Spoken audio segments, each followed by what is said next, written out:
Building an Aquascape ecosystem pond is fun and easy when using a professional pond kit and a proven 20-step process. Once a location for the new water feature has been determined, use a can of marking paint to draw out the shape of the pond on the ground, making sure to keep the dimensions true to the size of the kit being used. Place the skimmer and BIOFALLS filter along the perimeter of the pond, taking into consideration the main viewing areas from inside the home as well as outside. The BIOFALLS will be the source of the main waterfall, so position the unit facing those areas. Flexible PVC pipe is used to connect the filters and transfer the water from the pump to the waterfall. Laying the pipe now and burying it in the berm during excavation will save the time and energy of digging up the berm to trench the pipe later. Prepare to set the BIOFALLS by installing the bulkhead fittings provided. Use a pair of channel locks to tighten down the fittings and create a watertight seal. Multiple inlets offer an option for multiple pump applications or for easily connecting the plumbing no matter which direction the pipe is coming from.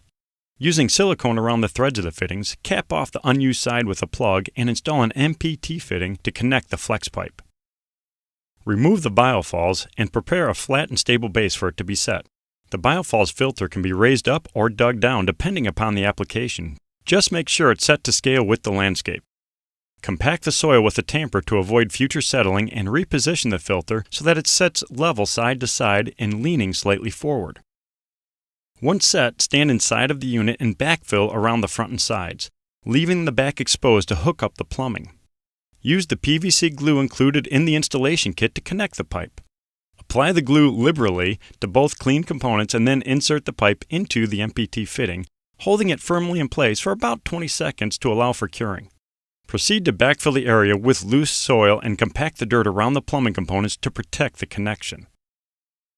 Begin excavating the first shelf of the pond approximately 8 to 10 inches on your way to the 24-inch maximum depth specified by your pond kit. Start in the middle and use the soil to build up a berm around the BIOFALLS. Dig a small trench around the perimeter of the pond for the exposed pipe outside the berm. Lay the pipe in the trench and backfill around it with the loose soil.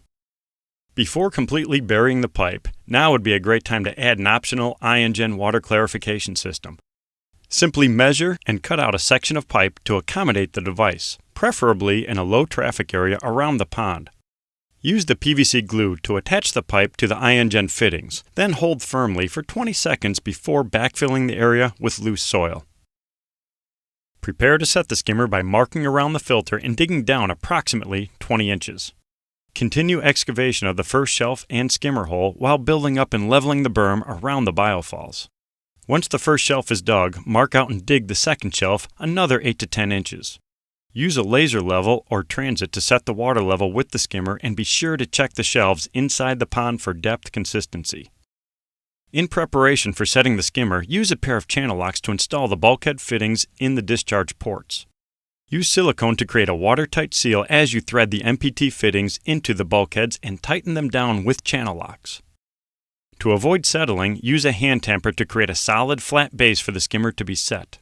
In order to function properly, the filter should sit level side to side as well as front to back. Proceed to backfill around the filter with loose soil while standing inside the unit to prevent shifting.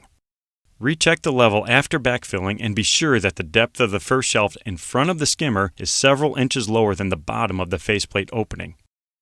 Prepare to connect the plumbing by measuring and cutting the pipe to the proper length.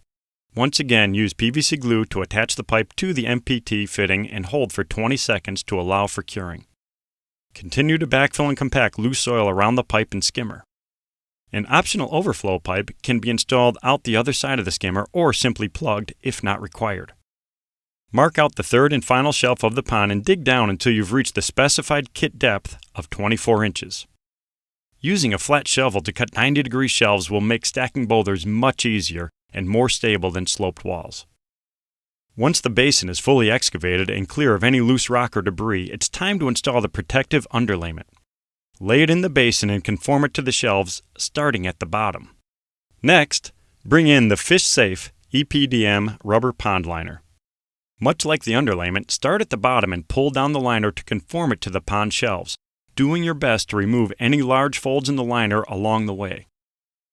Prepare to hook up the skimmer by pulling back the liner and cutting the underlayment to expose the face.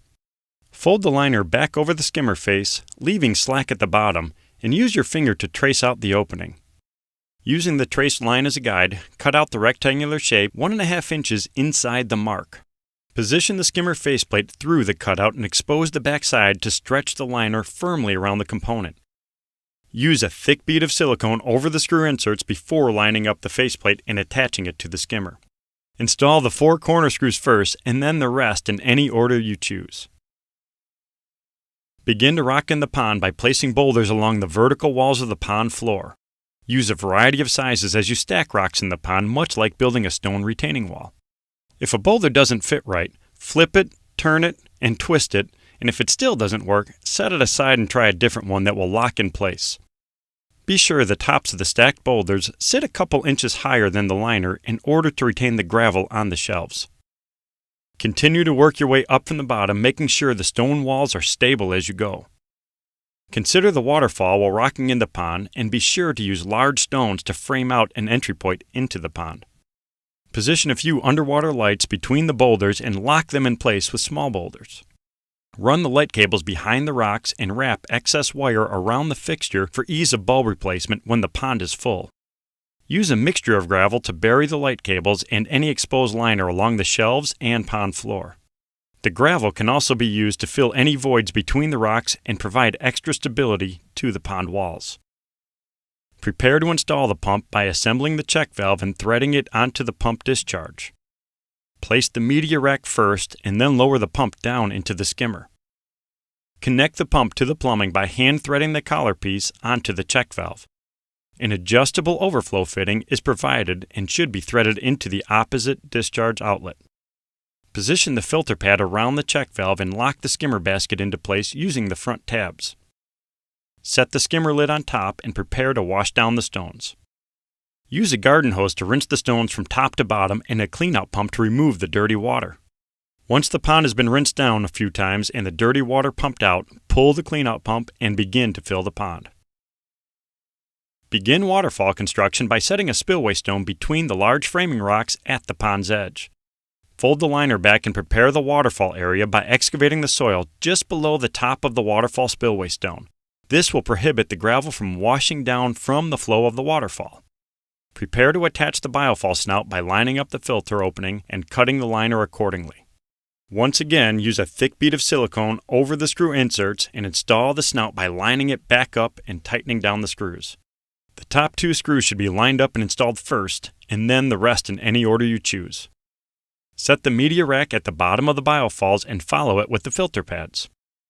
Install the rock tray last and continue building the main waterfall. Black waterfall foam is used to fill the gaps and voids between the rocks and keep the water flowing visibly over the rocks. Allow the foam time to cure before molding it in place and disguising it with gravel. Continue to add rock and gravel throughout the waterfall area and use black waterfall foam wherever necessary. Use small cobbles to fill the rock tray and cap it off with gravel to help blend it into the berm. Additional topsoil isn't always necessary, but it proves to be useful for dressing up your berm. Plus, the nutrient-rich soil provides a nice base for the perennials planted around the pond. Finish off the berm where you created the waterfall by building a small retaining wall behind it. Cut the berm back to expose a dirt wall and set some larger boulders in place. Once set, backfill the boulders and tamp the berm. As soon as the pond is filled to its proper level and all the foam is dry, you may test the pump and waterfall. If you aren't happy with the aesthetics of the waterfall, you can place smaller stones on the waterfall spillway to alter the flow. With everything running in the pond at the correct water level, go around the perimeter of the pond with a pair of cutters and leave yourself roughly 6 inches of excess liner for edging. Trimming the liner after the waterfall is running will alleviate the possibility of cutting your liner too short and forming a low edge. Once the liner is trimmed, come in with rock and gravel for edging. To break up the monotony of all the gravel edging, we also do some dirt edging. Dig a trench and fold down the liner against the rocks. Backfill the trench with dirt and compact the area to avoid settling. This type of edging is used to bring landscaping right to the pond's edge. Finish off the berm by landscaping around the water feature and bringing in mulch to prevent soil erosion. It's time to clean up. Make sure the entire site is cleaned of debris and extra materials. Review the pond owner's manual with the homeowner for general maintenance practices and add the recommended dosage of beneficial bacteria to jumpstart the pond's ecosystem. The final step is to get paid. With a professional Aquascape ecosystem pond kit and a proven 20-step process, you can transform any landscape into an aquatic paradise.